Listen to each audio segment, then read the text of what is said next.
Ich freue mich also sehr, dass du da bist. Ja, ich mich auch, dass wir uns hier können unterhalten, treffen. Okay. Auch heute wäre ja das Feuer gar nicht so nötig, so warm wie es draußen ist. Ich hoffe schon, dass früher oder später der Winter kommt. Aber jetzt möchte ich Sie ganz herzlich begrüßen, dass Sie gerade live dazugeschaltet haben, heute oben zum Kaminfeuergespräch mit dem Daniel Simon. Er ist Präsident vom Berufsverband der Pflegefachfrauen und Pflegefachmänner von der Schweiz, von der Sektion Basel-Stadt und Basel-Land. Herzlich willkommen all denen, die jetzt live dabei sind, und herzlich willkommen auch all denen, die in den nächsten Tagen das Gespräch möglicherweise werden über YouTube schauen. Ich freue mich sehr, dass das letzte Gespräch mit dem Andreas Büttiger auf so einen grossen Anklang gestoßen ist. Mehr als 350 Leute haben seither auf YouTube das Gespräch mitverfolgt oder zumindest teilweise daraus angeschaut. Das freut mich sehr und es zeigt, dass wir bei den richtigen Themen sind und mit den richtigen Leuten ein Gespräch führen. Damals ist es um Mobilität gegangen, heute geht es um Pflege, starke Pflege. Ein paar von Ihnen wissen vielleicht, ich habe selber auch mal in einem Spital geschafft, während 7 Jahren im Felix-Platter-Spital als Personalleiter, und habe dort ja live auch miterlebt, was so Themen sind in der Pflege und die Herausforderungen. Und interessant ist ja, heute reden wir noch von den genau gleichen Themen, die ich nachher dann auch in der Stadt Zürich im Gesundheitsdepartement haben dürfen bearbeiten, helfen und auch dürfen helfen, Lösungen suchen. Fachkräftemangel, das ist ja so ein grosses Thema, aber bevor wir einsteigen, vielleicht zu dir, Daniel, erzähl doch du schnell, wer bist du und warum sitzt du heute hier als Präsident vom SDK? Genau. Also ich sitze hier, weil du mich eingeladen hast und die Geschichte ist, dass ich schon eigentlich seit Anfangs von meiner Ausbildung, das ist 40 Jahre her, immer irgendwie auf eine Art und Weise in der Pflege geschafft habe, in der Leitung des Verbands, schon relativ früh, das sind wirklich viele Jahre, und seit 12 Jahren das Präsidium leitet. Also von dort her ist mir die Entwicklung und jetzt so ein bisschen, zumindest Status quo aufrechtzuerhalten in der Pflege, schon eine gewisse Herzensangelegenheit. Ja. Wir haben ja zusammen so ein paar Begriffe gesucht. Einer davon ist Fachkräftemangel. Du sagst, 40 Jahre bist du im Business, in verschiedensten Rollen im Jahr. Genau. Hast dich auch, wie hat das damals geheißen? Hat das noch DN1 und DN2 geheißen? Nein, da wäre ich jetzt etwa 20 Jahre jünger, würde ein bisschen anders aussehen, DN1, DN2. Ich habe eine Ausbildung gemacht in der allgemeinen Krankenpflege, also das ist AKP, stimmt, ganz genau. Ich habe daheim noch eine Brosche, die man bekommt, also schon ein bisschen altherwürdig. Yeah. Aber auch die Geschichte in diesen 40 Jahren, es wäre ja spannend, wenn man noch 20 Jahre weiter zurückdenkt, aber auch in diesen 40 Jahren, eben, du hast gesagt, es hat sich vieles verändert, Reformen in der Pflege, die nicht immer angekommen sind, DN1, DN2. Jetzt aber eigentlich, wenn du das sagst, ja, ich arbeite auch als Lehrperson, ich würde schon sagen, eigentlich von der Ausbildung, ist jetzt natürlich auch eine Frage, von der Ausbildung sind wir an und für sich, wie wir aufgestellt sind, mit der Systematik AGS, VG, also EFZ, dann diplomierte HF, Fachhochschule, das hat es damals nicht gegeben. AGS ist die frühere Pflegeassistenz? Ja, ganz genau, Pflegeassistenz. Genau. Das ist, und von dort her haben wir eigentlich jetzt ein gutes Konstrukt. Was uns aber einfach fehlt, ist, die Leute in diesem Konstrukt zu behalten.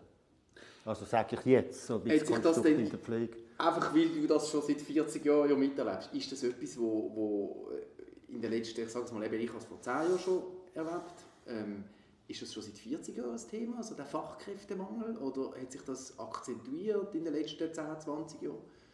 Also es hat sich akzentuiert, ich sage mal, in der Pflege hat man auch seit Ausbildung 86 immer Stellen gefunden. Mhm. Aber die Situation, dass man quasi morgen in 10 Orten anfangen kann, das hat sich wirklich so zunehmend ab Jahr 2000, 2005 hat sich das entwickelt. Das war ja auch der Grund, warum, muss man auch wieder viele Jahre zurückdenken, Pflegeinitiativen vor, jetzt ist es 18 Jahre, hat man die Idee oder die Motion eingereicht. Also dort hat man eigentlich gemerkt, irgendwie 2000, wir steuern hier in einen Mangel rein, wo für uns das Gesundheitswesen, ich sage jetzt, bedrohlich wird.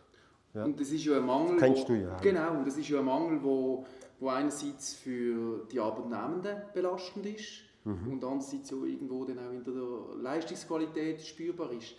Ich habe wirklich, in der Zeit, als ich im Spital und im Gesundheitswesen geschafft habe, habe ich für mich festgestellt, ich glaube, ich habe noch keinen Job erlebt, wo so unabgrenzbar man arbeiten musste wie in der Pflege. Oder? Also, so das Erleben, du bist im Frei, du hast 2 Freitage und die Chance, dass dir ja irgendwie zwischen 7 und 9 Uhr morgen die Stationsleitung anruft und sagt, könnt bitte einspringen, die war ja riesig gewesen. Und in der Regel hat man ja auch «Ja» gesagt, weil die Chance, dass man nämlich 3-4 Tage später selber auch wieder angewiesen war darauf, dass jemand andere «Ja» sagt und einspringen tut, die ist ja riesig. Und das habe ich wirklich schon damals erlebt und heute ist es vermutlich ja noch akzentuierter. Das hat ja einfach definitiv überhaupt keine Möglichkeit gegeben, eine Work-Life-Balance zu erleben. Also ich habe immer gedacht, wenn ich das leisten müsste, mit meiner Familie, mit meinen Kindern, das wäre wirklich schwierig gewesen. Ja. Das soziale Leben ist beeinträchtigt. Man kann sich irgendwie nicht in einen Rhythmus vom Leben hineinbegeben. Man hat die Monatsplanungen voraus und so. Also es ist extrem viel vom Leben ist eigentlich vom Arbeitsort bestimmt. Und zwar nicht nur im Umfang, was man schafft, sondern auch in dieser Erwartung, jederzeit einzuspringen und flexibel zu sein. Ja, genau. Hat sich das verändert, verstärkt? Ist das bei dir vor 40 Jahren auch schon so gewesen? Also das muss man leider sagen, es hat sich massiv verstärkt. Das hat es immer mal gegeben, dass du hast, müssen einspringen musst. Aber die Stellenpläne sind, wo ich jetzt Ende Ausbildung, also Ende der 80er Jahre, dort haben halt Stellenpläne, ich war lang Stationsleiter, 15 Jahre, grosse Abteilung. Dort hast du, wie man sagt, noch ein bisschen Luft gehabt. Also dort hast du nicht, wenn eine Person ausgefallen ist im Frühdienst, wieso gemerkt, es geht jetzt nicht mehr, die müssen wir schon ersetzen. Hast du etwas arrangieren, im Sport hast du vielleicht auch einmal einen Teilten. Also Nachtwache, klar, das hast du ersetzen. Und jetzt ist es einfach so, dass es so knapp ist, dass du jeden Ausfall auf irgendeine Art musst ersetzen, weil dann wird es wirklich schnell gefährlich. Also ich bringe so ein bisschen ein Beispiel. Ich habe so als Diplomierter so 5, 6 Patienten betreut. Das hast du wirklich können. Das sind auch mal streng gewesen, so chirurgische Abteilung. Wenn ich jetzt Leute in den Spitälern frage, Chirurgie, Medizin, sagen die, eine Diplomierte betreut 10 Leute. Jetzt kannst du jemanden ausrechnen im Frühdienst. Du hast eine Abteilung mit 30, 40, das sind vielleicht 4, 5 Diplomierte. Jeden Ausfall ist 25%. Ja, wo du nicht mehr sagen kannst, ich nehme noch den Patienten von dir. Das geht gar nicht mehr. Ich muss noch 3 nehmen. Und dort ist wirklich eine Schwierigkeit. Ich habe das erlebt, oder habe ich so krass gefunden im Nachtdienst. Oder? Also wir hatten Stationen mit über 40 Betten. Ja, genau. Und das war Akutgeriatrie. Also mit hohem Pflegebedarf, auch in der Nacht natürlich.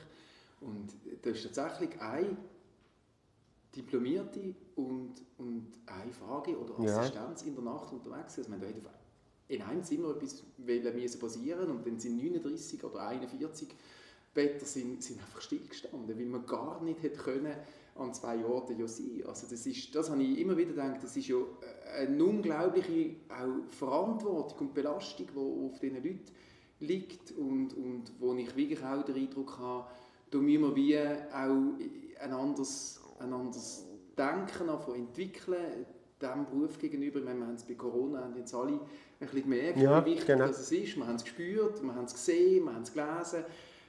Aber ich denke immer wieder, die Patientinnen und Patienten, sei es auf einer Notfallstation, wenn man merkt, wie lange man muss warten muss, oder sei es wenn man dann stationär ist, wie selten man ja eigentlich Besuch kriegt vom Pflegepersonal, wenn man nicht gerade eine Notwendigkeit hat, weil es schlicht einfach keine Zeit ist für die weniger dringlichen Situationen. Oder? Und das ist ja auch eine gewisse, eben im Thema Qualität. Wenn ich jemandem gehört habe, gesagt, ich war 3 Tage im Spital gewesen, ich habe einmal mit einer Diplomierten ein ausgedehntes Gespräch gehabt, für etwa 10 Minuten. Das war die Nachtwache, weil es dort gerade ein bisschen ruhiger war, im Sportdienst, punktuell. Und dann hat sie gesagt, im Frühdienst habe ich über 3 Tage nur entweder Hilfspersonal gesehen oder Fahrgäste. Das mag manchmal vom Ablauf sein, aber ich will ja auch jetzt, wenn ich im Privaten, wenn ich ein Haus baue, will ich ja auch nicht nur mit den Leuten Kontakt, die die Arbeit ausführen. Irgendwann will ich sagen, also den Baumeister will ich ja schon mal sehen, jetzt in diesem Beispiel. Ich glaube, die Belastung, was du sagst, das ist im Gesundheitswesen, das sind sich die Leute sicher gewöhnt. Was einfach verstärkt war, ist eine weitere Arbeitsverdichtung nochmal. Und jetzt halt dazu noch Leute, die abspringen. Man findet keine neuen Leute mehr. Also, das ist ja vielleicht auch Perspektive. Wenn ich auf einer Abteilung arbeite und weiss, hey, im Dezember haben nochmal 3 aufgehört, man hat niemanden gefunden, dann weiss ich, im Dezember werde ich das irgendwie ja müssen schaffen. Also Betten schließen ist teilweise schwierig, auch unattraktiv. Dann kommt das ganze Einspringen, dann kommt die Unsicherheiten von der Planung. Und diese Faktoren, die führen dazu, dass die Leute wirklich sagen, so kann ich nicht längerfristig in diesem Beruf bleiben. Man hat ja lesen, 300 Pflegefachpersonen pro Monat. In der Schweiz, in der genau. Schweiz. Ja, zum Glück in der Schweiz, Beruf, nicht gerade bei uns. Ja. Genau, vor allem in der Schweiz verlassen den Beruf jeden Monat. Und ich habe noch immer gelesen, ein Drittel von den ausgebildeten 20- bis 25-Jährigen verlassen den Beruf wieder. Das ist ja Wahnsinn. Also ich meine, auch jetzt aus Ausbildungskosten, ja, natürlich. Was man da wirklich an Ressourcen einsetzt, um die jungen Menschen fit machen für einen Job. Und sie sind 3, 5, 8 Jahre drinnen und verlassen den Job wieder. Das ist ja definitiv kein guter Return on Invest. Ja. Und muss einem ja schon die Frage stellen, was ist im System krank, dass junge Leute, die eigentlich in der Blüte von ihrem Beruf sind und die ja, und das hast du am Anfang auch gesagt, eigentlich total gute Perspektive haben, oder? Mit dem vielschichtigen System. Am Schluss kann man noch irgendwie Pflegeexpert machen und so. Man kann auch in der Hierarchie kann man genau. ja mittlerweile wirklich durchlässig. Der Basel-Bieter Spitäler ist, glaube der Pflegedienst immer auch in der obersten Leitung vertreten genau. oder so. Genau. Also man hat ja da wirklich auch grosse Potenzial und trotzdem haben junge Leute offenbar keine Perspektive mehr längerfristig oder viele junge Leute keine Perspektive mehr für den Job. Und da glaube ich wirklich, da braucht es ein Umdenken, ein neues Verständnis. Wir kommen sicher nachher noch auf die Pflegeinitiative. Ja, haben wir ja jetzt auch als Volk gesagt, wir möchten da aktiv werden.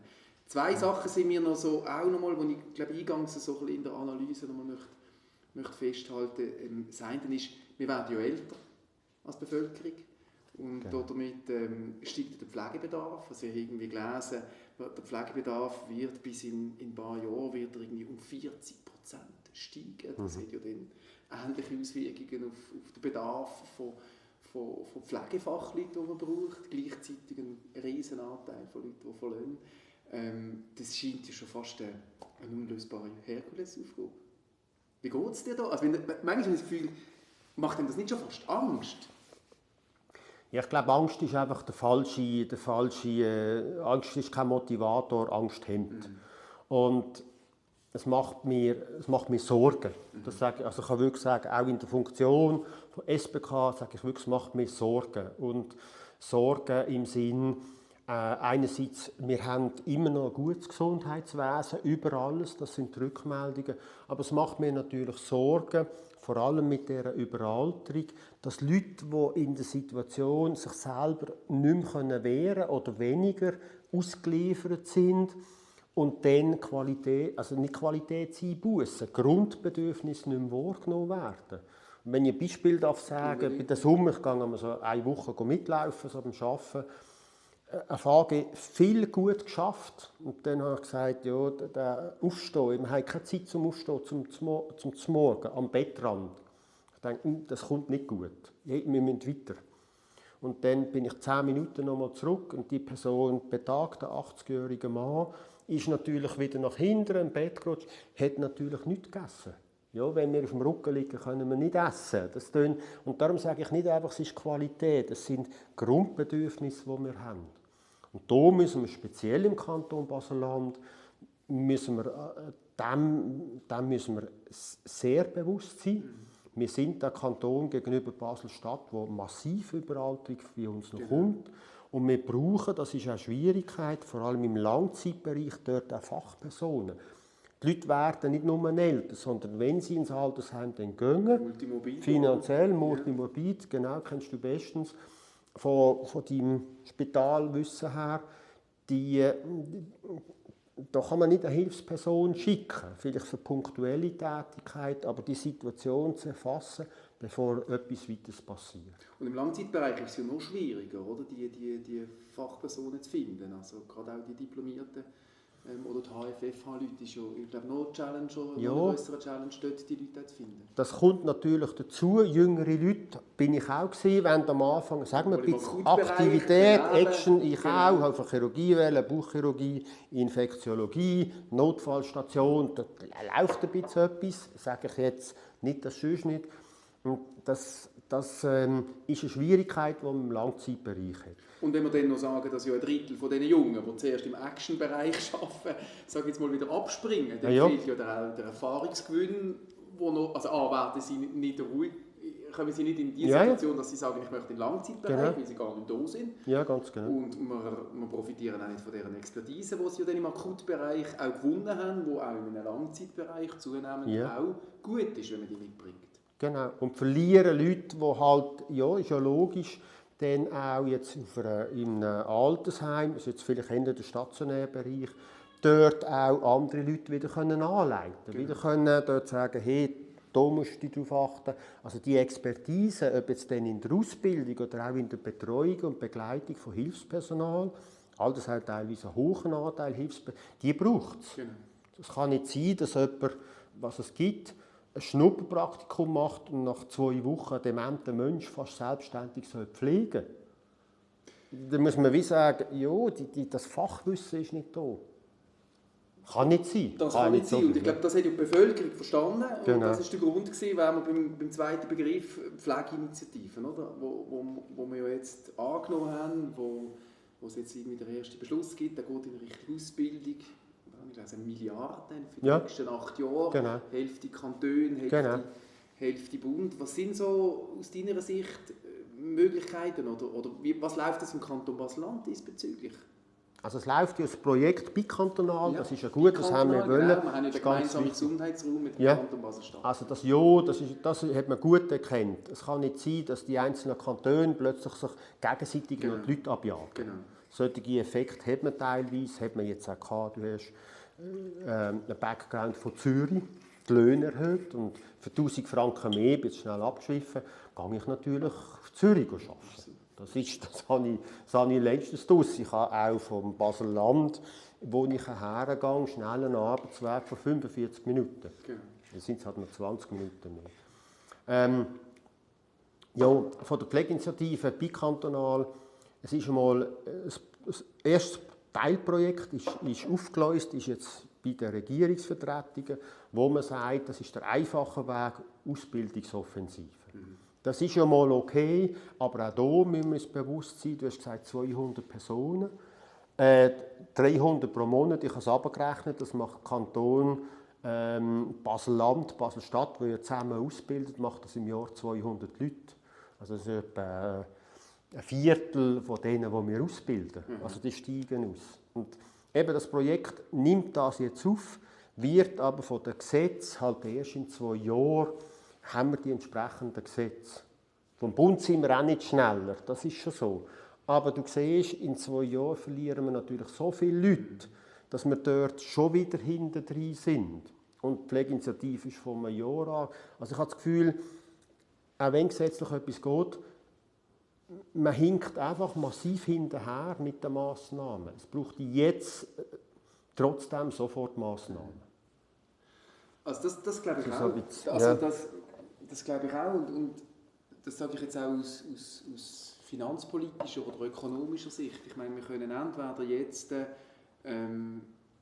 uns Wege überlegen. Eben Zürich, die Stadt Zürich hat es ein bisschen einfacher gehabt, weil die haben noch ihre eigenen Stadtspitäler. Aber jetzt bei uns auch, wir müssen Wege suchen, um heute zu verhindern, dass Leute gehen. Jeder, der heute geht und ich sage jetzt mal auch dieser Spirale, die ja jetzt ein bisschen stattfindet, mehr Geschwindigkeit gibt.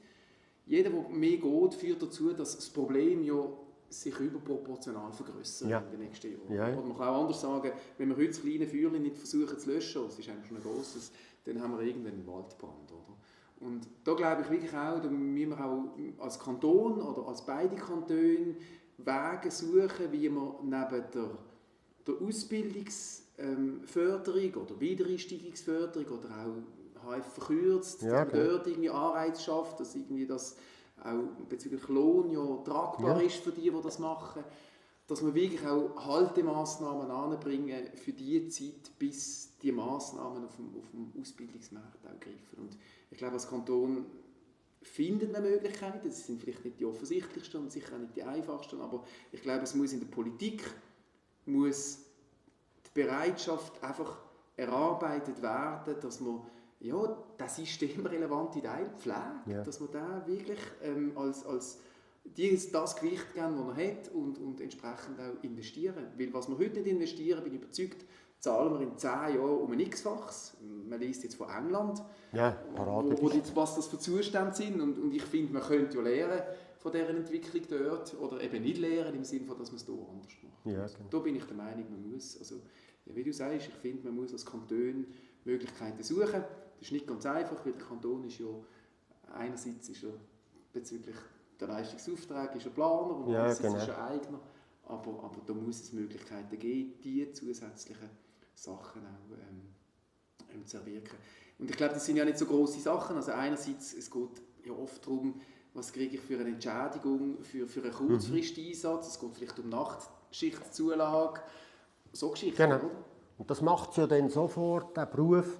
Du hast am Anfang gesagt, die Schichtarbeit an und für sich, das stimmt, so Generationen jetzt arbeiten nicht so gerne Schicht. Also Pflege kannst du jetzt einfach nicht im Homeoffice bringen, das geht nicht. Aber wenn man dort anständige Entschädigungen hat oder Kompensationen, dass die Leute nachher sagen, ja gut, ich habe wenigstens anständig frei, ich kann mich erholen, bekomme auch entsprechende Entgeltung, dann bin ich überzeugt, dann ist so die Schichtarbeit auch wieder es relativiert sich. Mit den Leuten, die ja dort arbeiten, die wissen ja das. Ja. Und das ist für sie ja irgendwie auch okay, sonst wären wir gar nicht im Pflege. In der Pflege schaffst du halt, wenn du am Bett schaffst du in 3 Schichten. Genau. Du gehst auch nicht auf eine Intensivstation arbeiten, wenn du sagst, ja, ich muss immer, das ist jetzt ein bisschen salopp, zu oben um 10 Uhr muss ich im Bett sein, ich brauche meinen Schlaf 10 Stunden. Das kannst du nicht auf einer Lips arbeiten, als Beispiel.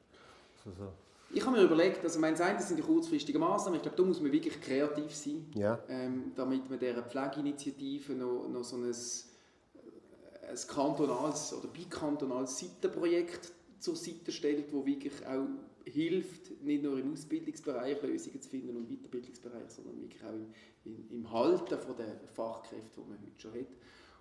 Und für mich so das Zweite, was ich mir am Überlegen bin, ist so die Frage, aktuell habe ich in der politischen Wahrnehmung nicht, als ich im Spital gearbeitet habe, habe ich wirklich den Eindruck gehabt, die Ärzte, der Querschnittsdienst, die Pflege, da ist das Verständnis und die Wertschätzung füreinander ja zunehmend vorhanden. Also, oder auch gerade junge Leute und so, die wissen, der Arzt weiss, ich bin genauso auf die Pflegefachperson angewiesen wie umgekehrt und die Physio und die arbeiten ja interdisziplinär. Das ist irgendwie, ich habe das Gefühl, in der Medizinwelt ist ja das gegeben. Ja, das hat wirklich zugenommen. Also das ist ja der Vorteil. Da kommt nicht nur einfach eine neue Generation, die sagt, ja nein, Work-Life-Balance und das ist uns wichtig. Da ist auch eine Generation, die kommt oder die da sind, die so Barrieren, oh, ich bin dann der Arzt und die Pflegenden, die sich dann wieder wehren und sagen, ja, nicht mehr, man muss ja meine Info gleich haben. Das ist wirklich deutlich am Abnehmen. Das ist ein Umdenken, weil das Bewusstsein, ich denke vor allem ärztlicher Dienst, es kann einen Unterschied geben, Pflegedienst weiss, wenn wir nicht zusammenarbeiten, dann wird es ja noch schwieriger. Also der Arzt, der wenig Zeit hat, also die Ressourcen, die man hat jetzt für gemeinsam kurze Visiten, die muss man nutzen. Ich merke, da kommt eine Generation, ich sehe manchmal eine Generation von Chefärzten, die etwas anderes gewohnt ist, die noch so im traditionellen Denken ist, das ist sicher auch vorhanden. Aber das ist auch etwas Positives, dass junge Leute sagen, also, ich weiss, ich brauche die anderen. Ja. Lass mich noch einen Gedanken abfragen. Aktuell, wir haben ja die Spitallisten. Und soweit ich das verstand und wie das ja funktioniert, ist so, der Kanton bestellt Leistungen und die Anbieter bewerben sich quasi um die Spitallisten und wenn sie die Anforderungen adäquat erfüllen, dann kommen sie auf die Spitalliste. Meines Wissens ist Pflegequalität keine Erfordernis? Ja, also für das Spital ist das so direkt nicht. Das sind Anforderungen, dass ich sage, ich muss so und so viele Patienten von allen Klassen aufnehmen, ich muss das und das Angebot, dass ich eine Aufnahme habe, solche Sachen. Das muss ich aber Pflege, nein, ist dort so nicht vertreten. Aber das wäre ja schon mal auch noch eine spannende Frage, oder? Wenn man würde sagen, man tut als eines der Kriterien einen Pflegequalitätsstandard oder einen Pflegeschlüssel irgendwie formulieren, wo man muss als Leistungserbringer einhalten, wenn man auf dieser Spitalliste möchte platziert werden. Und damit auch aus dieser Pflege auch eine Qualität geben, wo ich glaube, aus politischer Sicht wie noch nicht ganz durchdrungen ist, dass es notwendig ist, dass man über Pflege aus Qualitätssicht versteht und nicht immer nur als Kostenfaktor. Ja, genau. Ja, du sagst eigentlich zwei wichtige Wörter. Du sagst einerseits, dass man sagt, ein gewisser Stellenschlüssel, das ist auch bei allen Prozessen, die wir sonst haben, Digitalisierung, Pflege. Ich muss eine Situation einschätzen vor Ort und das kann mir, klar, Technik kann irgendwie eine EKG-Ableitung machen, dass ich jetzt nicht vor Ort muss sein, ein Spezialdisziplin. Aber jetzt in einem Altersheim muss ich am Morgen reinkommen und sagen, oh, wie geht es dieser Person? Und ich muss sofort sehen, die Person hat sich verschlechtert. Das weiss man, es gibt einfache Instrumente. Und dann muss ich das einschätzen, muss reagieren. Wenn ich das nicht erkenne, einen Tag später, dann schnell ein bisschen abgeschliffen, dann hat die Person vielleicht schon Folgen, muss ins Spital eingewiesen werden. Und darum sagst du gut, das ist eigentlich ein gewisser Stellenschlüssel, den es braucht. Und das andere sagen wir natürlich auch, das wertet die Pflege, ich sage jetzt im Gesamten auf. Dass man sagt, ja, das Thema Qualität muss nicht nur definiert werden, dass wir die und die Zettel ausfüllen, sondern dass man sagt, Qualitätsstandards müssen entwickelt werden. Und auch auditiert werden? Ja, genau, auditiert werden. Und die muss man dann einhalten. Das ist ja das, was indirekt die Bevölkerung ja auch will. Ich will erwartet, wenn ich ins Spital gehe, will ich doch sagen, ich muss nicht stundenlang warten, ich werde kompetent ärztlich betreut, pflegerisch betreut. Ich habe meine Austrittsinformationen, die Informationen gehen weiter. Der Hausarzt hat denn das. Wenn ich Spitex brauche, weiss Spitex auch, was ist gelaufen, bekommt eine Liste der Medikamente. Das erwarte ich. Das ist ja dann ein flüssiger Ablauf. Und wenn der Kanton ja jetzt ist ja noch Eigner im Kantonsspital Basel-Land. Dort habe ich mir auch überlegt, oder, als Ökonom weiss man ja, wenn man im Wettbewerb steht, dann kann man sich verschiedene Strategien zulegen. Die eine wäre, man ist der Preisvorreiter oder man sagt, nein, man geht eine Qualitätsstrategie. Also, und jetzt könnte man ja auch als Kanton, als Eigner sagen, uns ist wichtig, auch in Bezug auf die Pflegequalität, wirklich auch eine Mehrleistung zu erbringen im Konkurrenzvergleich.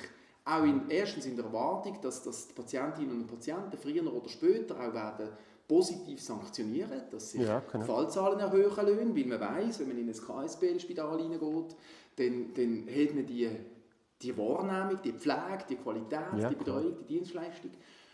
Also einerseits, dass man quasi auf der Ertragsseite mehr kriegt, weil sie einen guten Ruf haben, und andererseits, und das glaube ich auch, dass ja das auch für War of Talents, also quasi die Suche nach Arbeitskräften, sich auch entsprechend würde auswirken, wenn ich als junge Arbeitskraft weiss, im KSBL wird Pflegequalität hochgehalten und vielleicht sogar überdurchschnittlich hochgehalten, dann gehe ich lieber dort arbeiten. Ich meine, das haben wir so Situationen jetzt, oder? Das Personal wandert flüssig rum. Und wenn es uns gelingt, dort einen komparativen Vorteil auf dem Arbeitsmarkt zu kriegen, dann kriegen wir die Leute noch, die nicht anders fehlen.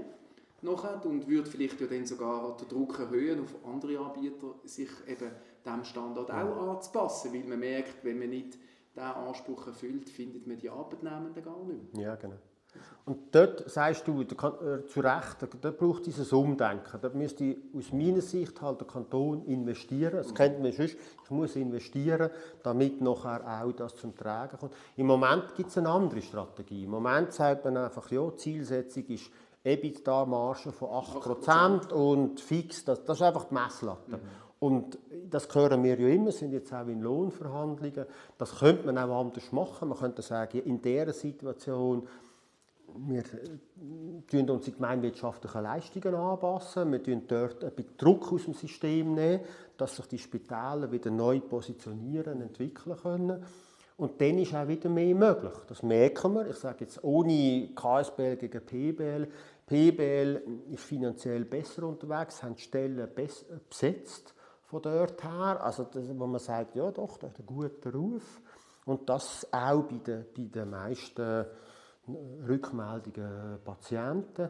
Und das gibt dann nachher doch so, sagt, ja, der Arbeitgeber ist gut und man bleibt dann auch vielleicht in einer Durchstrecke eher.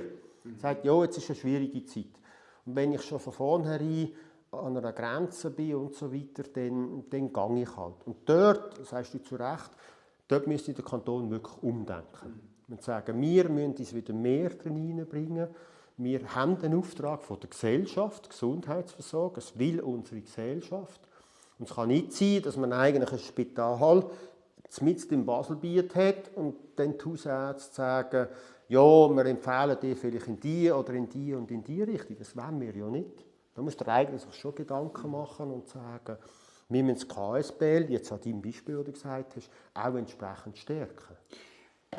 Zum Schluss, ich finde das noch ein spannender Gedanke, oder? So die Frage, was will eigentlich die Bevölkerung? Man kann ja, das ist ja eigentlich in vielen Fragen vom Gesundheitswesen ist ja das gar nicht so klar. Also wir haben irgendwie eine Verfassung, die 2 Artikel drin hat, wo sie über Gesundheitswesen etwas sagt, und man stellt ja dann immer wieder fest, der Gesetzgeber versucht ja auch im Hinblick auf die Kostendämpfung verschiedenste Massnahmen zu ergreifen. Und nochmal, ich finde, im Kanton Basel-Land hat man das in den letzten Jahren zusammen mit dem Kanton Basel-Stadt, mit dem gemeinsamen Gesundheitsfonds wirklich gut gemacht. Das ist ja schweizweit einzigartig, so ein Konstrukt. Und man hat Bezug auf Spitallisten, auf Zulassungssteuerung im ambulanten Bereich, aber jetzt auch im psychiatrischen Bereich, die Spitallisten, hat man wirklich ein hohes Tempo eingeschlagen. Man ist in dem Thema Umsetzung Pflegeinitiative bereits mit euch im Gespräch und so. Also ich finde, man hat wirklich ganz vieles gut aufgeleistet. Was ich eine Schwierigkeit finde, ist, man hat eigentlich nie mit der Bevölkerung in den letzten Jahren einmal versucht herauszufinden, was ist eigentlich das, was man möchte. Was ist das gesundheitspolitische Commitment, quasi das Zielbild, der Kompass, wo wir bereit sind zu finanzieren, wo wir erwarten als Dienstleistung, wo wir erwarten als Qualität in Bezug auf Zugänglichkeit und Kosten. Und da sage ich jetzt, wenn ich Regierungsrat bin, dann wäre das eine von meinen allerersten Aufgaben, auch zusammen mit der Bevölkerung, zusammen mit den Anspruchsgruppen, aber wirklich auch einmal in einer breiten Diskussion, auch außerhalb von Parlament und Regierung, das einmal miteinander einfach auch definieren. Was ist eigentlich das Zielbild von unserer Gesundheitspolitik in den nächsten 10 Jahren? Weil auf dem abgeleitet können wir nachher alle die Diskussionen viel klarer führen, die wir jetzt auch geführt haben. Oder? Was bedeutet Pflegequalität? Was bedeutet Zugänglichkeit? Was bedeutet Kostenentwicklung und so? Weil wir ein Zielbild haben, wo die Bevölkerung gesagt hat, zum Beispiel in Form von einer Präzisierung vom Verfassungsauftrag, wir im Baselbiet erwarten in Bezug auf die Gesundheitspolitik folgende Rahmenbedingungen umgesetzt. Und das, glaube ich, das würde ja in vielen Diskussionen auch in Bezug auf Pflege einfach Klarheit geben, in welche Richtung das ausgeht. Das gibt Klarheit, du sagst es gut. Ich glaube, das gibt auch ein Nachdenken in der Bevölkerung. Jetzt sagt man einfach, ja, wenn ich es dann brauche, dann muss es wieder da sein. Genau. Ich will nie warten, es muss da sein. Und man merkt es erst, wenn man Angehörige hat, die im Altersheim sind, weil man merkt, das passt nicht, denen geht es nicht so gut, oder kann vielleicht auch sonst, das geht jetzt nicht gegen das Altersheim. Und wenn sich die Bevölkerung dessen bewusst ist, ist glaube ich auch klar, dass man sich auch Gedanken macht, das ist ja das Thema, wie du sagst, von der Finanzierung. Genau. Da muss man sagen, ja, okay, was können wir beisteuern von der Bevölkerung, was ist ein Teil, den wir jetzt an einen Kanton abgeben, was ist von den Gemeinden abgeben. Ich glaube, diesen Prozess, sagst du gut, den muss man anstoßen. Weil die Situation, dass wir mehr Gesundheitsleistungen werden brauchen, dass die Kosten werden steigen, das ist eine Realität. Und wie du am Anfang gesagt hast, warten wir bis in England, dann hast du einen Notfall und du stirbst vielleicht. Also es ist krass. Und England ist nicht ein Entwicklungsland, also wo wir sagen, und das hat sich wirklich über eine Zeitspanne von vielleicht 15, 20 Jahren so dramatisiert. Und wenn wir uns jetzt selber Gedanken machen, ich glaube, dann sind wir dort, ja, dann ist die Bevölkerung halt hier auch ein bisschen anders eingebunden. Man macht sich Gedanken. Man macht sich gerne Gedanken über etwas, erst wenn es der Fall ist ja logisch. Aber irgendwie, wir haben Angehörige, wir werden selber weiter älter, wir haben Kinder und so weiter. Dort wollen wir eine gute Gesundheitsversorgung. Ja.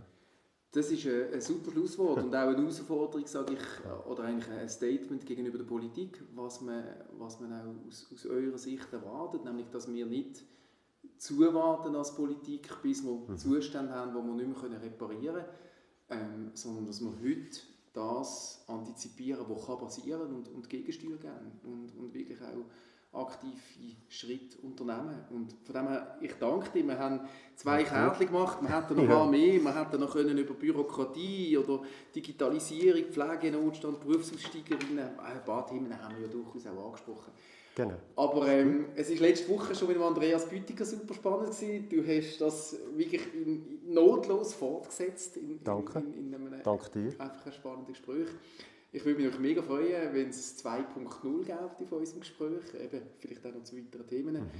Vielleicht läutet ihr ja noch mal an und dann machen wir das noch vor dem 12. Februar. Kein Problem. Geil. Sehr gerne. Aber in jedem Fall danke vielmals für deine Zeit, die du investiert hast, für das Gespräch. Und ich hoffe Ihnen, sehr geehrte Damen und Herren, dass Sie das interessant gefunden haben, was wir hier miteinander diskutiert haben. Das Feuer ist jetzt auch schon ein bisschen ausgegangen, wobei nur das Feuer hier innen im Schmine, das Feuer für die Pflege von Daniel Simon haben wir, glaube ich, gespürt und auch die Notwendigkeit, dass die Politik ein Feuer braucht, wirklich sich für eine starke Pflege einzusetzen. Und das möchten wir tun. Ja. Du in jedem Fall, in deiner Rolle. Und wenn ich Regierungsrat bin, dann mache ich das auch, weil ich bin überzeugt davon, das ist ein systemrelevanter Faktor und da müssen wir wirklich dafür arbeiten, dass wir gute Arbeitsbedingungen kriegen. Danke vielmals dir. Sehr gerne. Danke dir. Und Ihnen einen ganz schönen Abend. Merci vielmals. Alles Gute. Auf Wiedersehen. Auf Wiedersehen.